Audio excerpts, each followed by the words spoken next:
Baik, selamat datang lagi di kelas kita, kelas ekonomi. Untuk kali ini kita akan melanjutkan pembelajaran yang sudah kita mulai di semester lalu, yaitu di ekonomi 5. Karena memang materinya belum selesai, ya sudah kita lanjutkan sekarang. Sebelumnya kita belajar mengenai yang namanya kertas kerja. Di kertas kerja itu kita sudah melihat bahwa ada kolom-kolom, sangat banyak kolom. Saya tunjukkan saja ini. Sangat banyak kolom di sini dalam kertas kerja ketika kita membuat sistem. Seperti ini ya. Nah, setelah ini terjadi, setelah ini terbuat, maka kita membuat yang namanya laporan laba rugi. Laporan laba rugi itu adalah salah satu dari 3 laporan keuangan yang nanti akan kita buat. Jadi laporan keuangan itu ada 3 ya.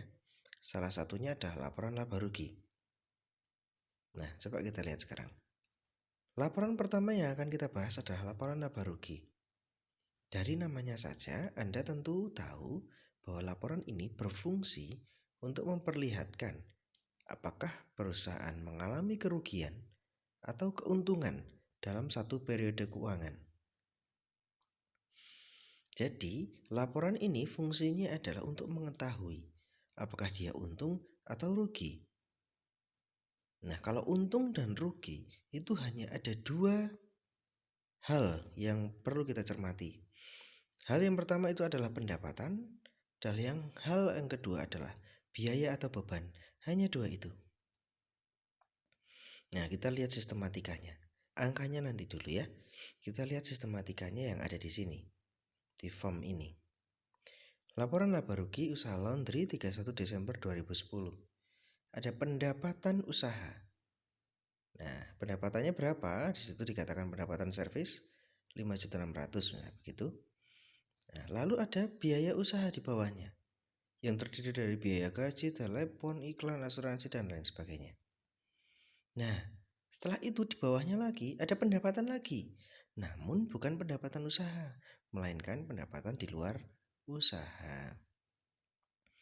Nah, di bawahnya pendapatan di luar usaha itu ada beban di luar usaha.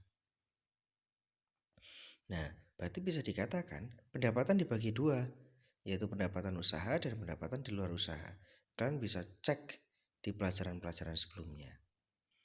Selain itu, biaya juga dibagi menjadi 2, biaya usaha dan biaya di luar usaha. Nah, berarti ada 2 hal tadi yang sudah saya sebutkan di awal ya, yang penting dalam pembuatan laporan laba rugi. Yang pertama adalah pendapatan, yang kedua adalah beban. Nah, pendapatan dibagi 2, pendapatan usaha dan di luar usaha. Beban pun demikian, dibagi 2, jadi beban usaha dan di luar usaha. Apa itu pendapatan usaha? Pendapatan usaha itu adalah pendapatan yang langsung diterima oleh perusahaan atas dasar aktivitas usaha perusahaan tersebut. Contoh, misalnya adalah laundry. Dari mana penerimaan laundry? Dari setrika, dari mencuci. Nah, itu berarti penerimaan itu disebut dengan pendapatan usaha atau pendapatan servis, betul ya. Lalu bagaimana jika ada pendapatan yang lain?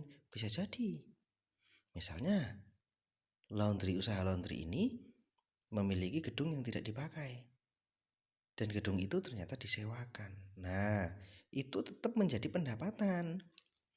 Tapi pendapatannya bukan pendapatan usaha, melainkan adalah pendapatan di luar usaha, atau bisa dikatakan pendapatan sewa dalam hal ini.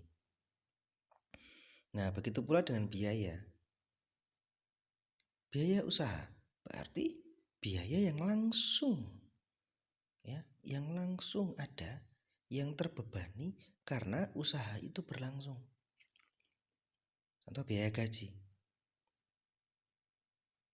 Tidak ada pekerja, kita tidak menggaji pekerja, otomatis tidak bisa berbuat apa-apa. Telepon, kita tidak membayar telepon, ya orderan berkurang.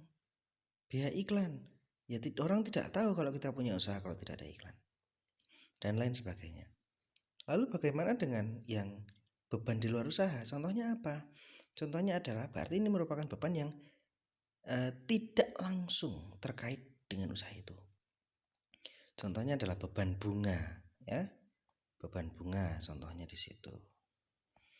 Nah, coba sistemnya kita lihat sekarang. Pendapatan usaha di sini adalah pendapatan servis, lalu jumlahnya di sini ada 5.600.000. Setelah itu ada biaya usaha, bla bla bla bla bla, dijumlahkan, hasilnya menjadi biaya usaha itu ya, jumlahnya 1.795.000. Lalu bagaimana caranya? Pendapatan dikurangi biaya. Pendapatan usaha dikurangi biaya usaha. Maka ketemu yang namanya laba usaha. Senilai 3.805.000. Ketemu sudah laba usaha. Apakah sudah selesai? Belum. Masih ada pendapatan dan beban di luar usaha yang perlu kita perhitungkan. Nah, di sini ada pendapatan di luar usaha. Contohnya adalah pendapatan sewa. Ada 100.000 di situ. Lalu ada beban di luar usaha. Oh, bebannya tidak ada ya, 0 ya. Makanya sudah, ya cuma 100.000 itu labanya. Laba apa? Laba di luar usaha. Nah, di atas sudah kita temukan laba usaha. Sekarang kita temukan laba di luar usaha. Kita jumlahkan antara laba itu. Jadi 3805 ditambah 100 hasilnya 3905. 3.905.000. Maka laba bersih sebelum pajak ketemu 3.905.000. Gitu. Nah, nominal-nominal ini, nah sekarang kita ngomongin nominal ya. Angka-angka ini ada 5.600.000, 700, 225.000, 150.000, 50.000 dan lain-lain ini dari mana? Nah, ini angkanya kita bisa lihat dari kertas kerja. Kita bisa lihat di sini. Dari sini kita bisa lihat. Yang mana? Nah, di sini kan banyak angka tuh. Coba, berarti yang mana kira-kira? Apakah yang neraca saldo yang ini? Apakah yang ini saya perbesar? Neraca saldo? Atau apakah yang jurnal penyesuaian?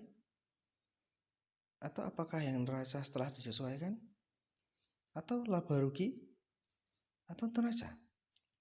Nah, jawabannya adalah nominal itu kita ambil dari neraca setelah disesuaikan. Nah, laporan keuangan, semua laporan keuangan nominalnya diambil dari sini. Ya, sudah saya sebutkan di awal tadi ada 3 laporan keuangan. Yang pertama adalah laba rugi ini, dan itu nominalnya semua diambil dari sini. Neraca setelah disesuaikan. Gitu ya.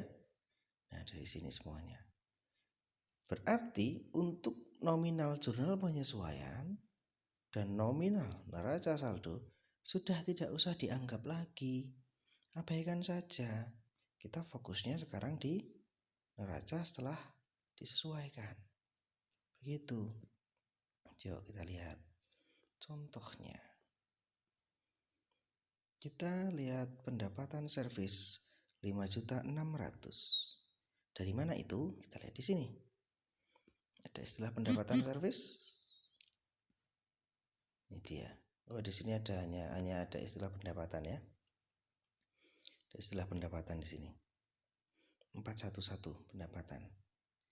Itu yang dimaksud pendapatan. Apakah ini 5.600.000 ini? Bukan. Yang kita ambil adalah ini. 6.500.000. Yaitu pada kolom neraca setelah disesuaikan. Begitu caranya. Coba kita cek lagi. Apa ini yang kira-kira beda ya? Biaya iklan. Biaya iklan ada 150.000 tuh. Coba kita lihat dari mana itu. Biaya iklan. Nih. Nah, dalam neraca saldo, biaya iklannya adalah 250. Padahal di sana tadi 150 ya. So, jadi bagaimana ini? Ingat bahwa kita ngambil angkanya itu bukan dari neraca saldo, bukan. Melainkan dari neraca saldo disesuaikan. Maka bisa dilihat di sini adalah ada biaya gaji tadi, biaya iklan. Nih, saya taruh pengatas ya. Biaya iklan 250.000. Ya. Coba kita geser sekarang. Set.